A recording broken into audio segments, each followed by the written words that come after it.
Bienvenidos a Resubooks, el podcast donde resumimos y analizamos las grandes obras de la literatura. No olvides darle like, suscribirte y activar las notificaciones para más análisis literarios. Gracias por escucharnos. Bienvenidos aprendices a esta inmersión profunda. Hoy nos vamos a sumergir en un mundo dominado por el olfato, un mundo que quizás nunca habías considerado con tanta profundidad. Exacto, mundo olfativo. Exactamente. Y para guiarnos en este viaje sensorial recurriremos a fragmentos de una novela fascinante, ¿verdad? Sí, El Perfume de Patrick Süskind. El Perfume, un clásico, sin duda. Pero tranquilo, aprendiz, que no te vamos a abrumar con un simple resumen de la trama. No, nada de eso.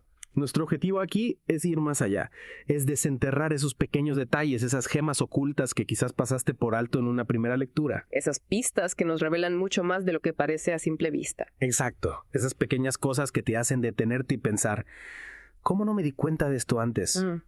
Y ya te adelanto, los pasajes que nos has compartido están llenos de estas revelaciones sorprendentes. Empezando por el escenario, un París del siglo XVIII, vibrante, y bueno, digamos que no precisamente conocido por su fragancia. Sí, un París donde los olores, digamos que intensos, impregnan cada rincón. Intensos, sí. Y en este contexto nos encontramos con el nacimiento, un tanto peculiar, podríamos decir, de Jean-Baptiste Grenouille. En un puesto de pescado, nada menos. Un puesto de pescado. Imagínate el aroma, la multitud, el caos. Y allí, entre las viseras y el hedor, nace Grenouille. Un comienzo, digamos, poco convencional. Y ya desde su nacimiento se nos insinúa que este niño no es como los demás. Su propia madre, ¿no? Parece casi indiferente a su llegada al mundo. Indiferente, sí. Como si la idea de otro hijo en esas circunstancias fuera simplemente abrumadora. Y lo más escalofriante, si lo piensas bien, es ese deseo casi inmediato de que todo termine. Como si el niño fuera simplemente un estorbo, un desecho más en ese mercado. Exactamente. Pero Grenouille, claro, no es un niño cualquiera. No solo sobrevive a este nacimiento traumático, sino que también posee una característica que lo distingue de manera radical. Una asombrosa falta de olor corporal. Asombrosa, sí. La nodriza al recibirlo lo nota de inmediato. Y esa ausencia de olor, en lugar de tranquilizarla, la perturba profundamente. La llena de una inquietud inexplicable. Claro, imagínate. En una época donde los malos olores se asociaban con enfermedades, con la muerte, con el demonio, un niño sin olor. Un niño sin olor propio, sí, era un ser casi monstruoso. Exacto.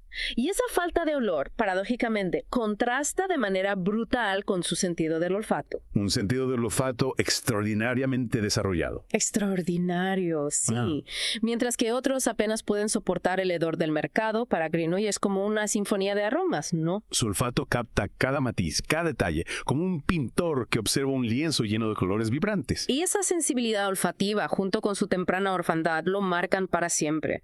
Lo convierten en un ser solitario, aislado, que experimenta el mundo a través de su nariz. Un mundo que para él es un complejo mapa de olores, un lenguaje que solo él puede comprender. Y a medida que Grenouille va pasando de nodriza en nodriza, nos damos cuenta de que su falta de olor sigue generando rechazo, miedo. Lo describen como un niño voraz, como si le robara algo vital con su sola presencia. Como si su falta de olor lo convirtiera en un ser incompleto, amenazante.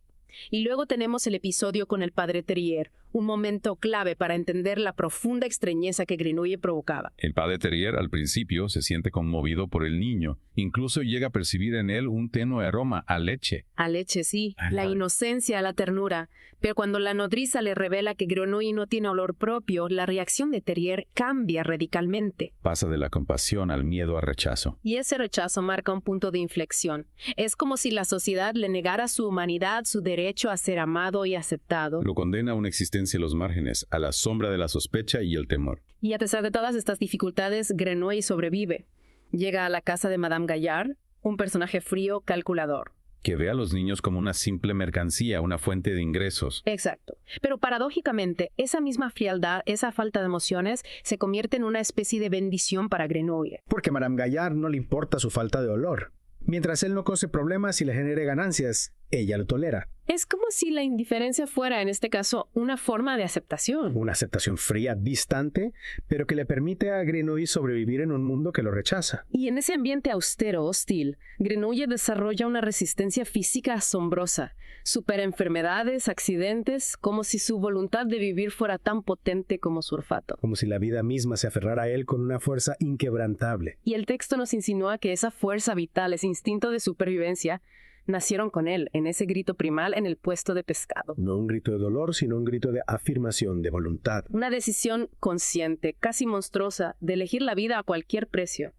Y esa voluntad, esa fuerza, lo acompañarán a lo largo de su turbulenta existencia. Lo impulsarán a superar obstáculos, a desafiar las expectativas, a perseguir sus deseos más oscuros. Y a medida que Grenouille crece en la casa de Madame Gaillard, su extraordinario don olfativo se desarrolla a pasos agigantados. Aprende a identificar miles de aromas, a distinguir los más sutiles matices, a crear mapas olfativos de todo lo que le rodea. Es como si el mundo se le revelara a través de su nariz, como si los olores fueran las palabras de un lenguaje secreto que solo él puede descifrar. Y ese lenguaje tan rico, tan complejo, choca con las limitaciones del lenguaje humano, no. Claro, porque Grenouille se da cuenta de que existen innumerables olores para los que simplemente no hay palabras. Matices, sutilezas, que escapan a la descripción lingüística.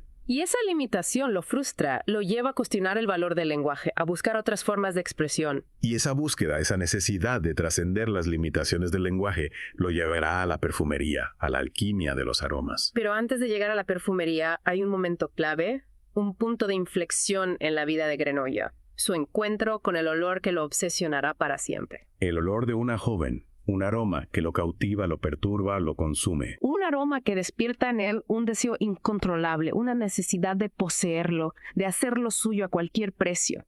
Y ese deseo, esa obsesión, lo llevará a cometer su primer crimen atroz. Un crimen que marcará el inicio de su descenso a la oscuridad, a la locura. Y después de este acto terrible, Grenouille busca refugio en el taller de Baldini, un perfumista en decadencia, aferrado al pasado. Un hombre que desprecia las nuevas tendencias, que añora una época que considera más pura, más auténtica. Y la tienda de Baldini, ¿te acuerdas? Es un verdadero caos olfativo. Un bombardeo de aromas que aturde, que marea, que casi asfixia. Un reflejo del propio Baldini, quizás. Un hombre abrumado por el presente, incapaz de adaptarse a los cambios. Pero para Grenouille ese caos es un nuevo mundo por explorar, un desafío a su prodigioso olfato. Y en ese taller decadente, Grenouille demostrará su verdadero talento, su capacidad para crear perfumes que cautivan, que enamoran, que enloquecen. Perfumes que le darán a Baldini la fama y la fortuna que tanto anhelaba. Pero la relación entre Baldini y Grenouille es una relación tóxica, llena de envidia, de manipulación, de miedo. Baldini se aprovecha del talento de Grenouille, lo explota, lo controla. Y Grenouille, a su vez, aprende de Baldini las técnicas, los secretos del oficio. Pero su ambición va mucho más allá. Él no busca simplemente crear perfumes agradables. Él busca algo más profundo, más poderoso. Busca capturar la esencia misma de la vida, el alma de los olores. Y esa búsqueda lo llevará a Grasse, la capital mundial de la perfumería, donde su obsesión alcanzará límites insospechados. Grasse, un paraíso olfativo, donde la belleza y la crueldad se entrelazan en un macabro valle de aromas. Y allí, en Grasse, Grenouille cometerá sus crímenes más atroces, impulsado por una necesidad de poseer la belleza olfativa, de crear el perfume perfecto. Un perfume capaz de dominar la voluntad, de controlar las emociones, de doblegar al mundo a su antojo. Y en su búsqueda de ese perfume, Grenouille cruzará todos los límites, desafiará todas las normas morales, se convertirá en un monstruo. Un monstruo fascinante, terrible, inolvidable. Y al final, tras alcanzar su objetivo, tras crear el perfume perfecto, Grenouille experimentará un vacío existencial aún más profundo. Se dará cuenta de que la belleza que tanto ansiaba, el poder que tanto codiciaba, no le llenan, no le satisfacen. Y en ese momento de terrible lucidez, Grenouille elegirá su propio destino, un destino tan trágico como inevitable. Y ahí te dejo, aprendiz, con esa imagen, con esa última reflexión. ¿Qué te ha enseñado esta inmersión en el mundo olfativo de Grenouille? ¿Qué te ha hecho sentir? ¿Qué te ha hecho pensar? Te atreves a seguir explorando, a descubrir los secretos ocultos en la complejidad de los olores. El camino está ahí, aprendiz, esperando a ser recorrido.